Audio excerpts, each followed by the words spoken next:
Wow, this was kind of unexpected. Sonic Frontiers had been out for a little while now. I've tried to make this as soon as possible, and we now know what's going on. Let me see this one thing though.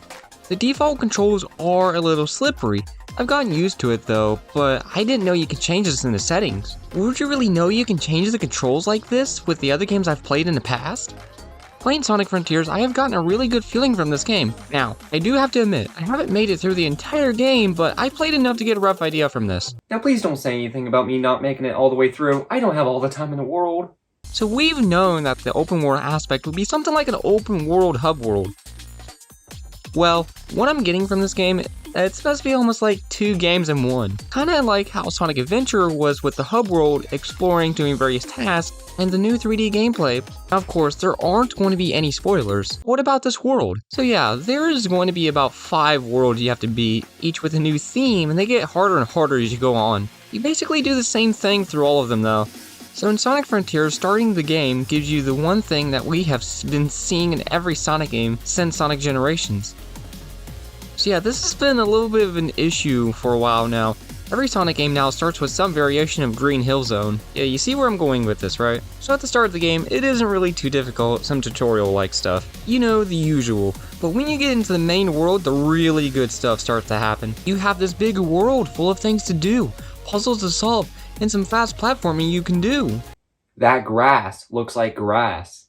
There is this big enemy you have to fight, which makes you think, this is one of the main bosses. No, this is just your everyday normal enemy. And this is what I kind of like about this game. It feels like you're told one thing, and it's like, oh, you thought that was like, it? That's not your hardest enemy. And it does that just enough where it's not annoying. Now, of course, the combat system is back, and it's totally not like Sonic Unleashed. No, it is way faster now. But it has an upgrade system which is similar but different. Defeating enemies and exploring the world does give you experience points like in Sonic Unleashed. Instead of a bar thing that was annoying to fill up, now it's a skill tree. You do get fruits and hearts though. Do you know I didn't really watch the cutscenes a whole lot? The cutscenes I didn't really watch. Please don't judge though. I just wanted to play the game and then experience the story. Completing puzzles give you rewards and reveals more of the map, which at the end of the first major boss, you get a percentage on how much the island you completed, which I apparently got a low score. There is so much to do. Day and night cycle, anyone? That's how Breath of the Wild would do it. That's the main issue with video games nowadays. I feel like there are many games competing to be the next Breath of the Wild, which either end up failing or being called a copy.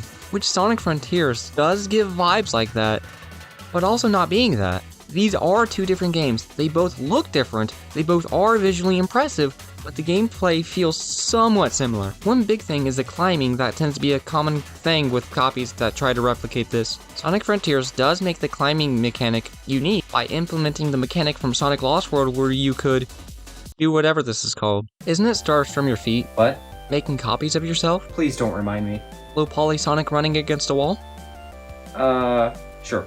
Of course, we have to talk about the new character. Sage. Apparently I got that one correct. Yeah, no spoilers, remember? But the main boss in the open world area is the one you need to worry about because you would be supersonic for that one. Since this game just came out, I'm not going to spoil the game. Because I wanted to. This game looks incredible! Possibly one of the best looking games ever!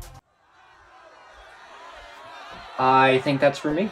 So the Nintendo Switch version is obviously the least powerful system out of any platform it was released on. Playing this game on the TV, you can tell it's meant for a weaker system. But playing this in handheld, you can't really tell a whole lot. Sega took their time with the Nintendo Switch version, making sure they can put as much in the Switch version as possible, optimizing for best performance and resolution. But does it hold up against? No. So taking a look at this version at first, you wouldn't think there's any issues or even a downgrade in visuals. But damn it, why does the PS5 version look so good? These two versions was the main two I was worried about getting.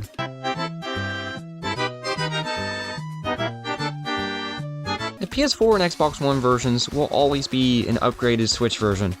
Nothing will change my mind on that. Okay. Time to address the elephant in the room. The controls are so f***ed up. You use the right trigger to boost in the game? I guess it makes sense for it to borrow some controls for Sonic Unleashed, making the left face button being a home attack button, but when changing it from the past 5 Sonic games having this button for boost, and then f it up for Sonic Frontiers. And then the soundtrack. Honestly, I like the cyberspace music. And that is about it. The open world doesn't really have much music that want to test your base levels. The cutscenes just look awkward.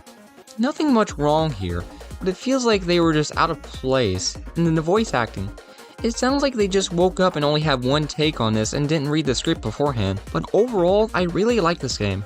I think he's done. And I feel like it was a good breath of fresh air we've had in a long time. So, what does this tell us about Sonic Frontiers? That I haven't played enough Disney Infinity 3.0.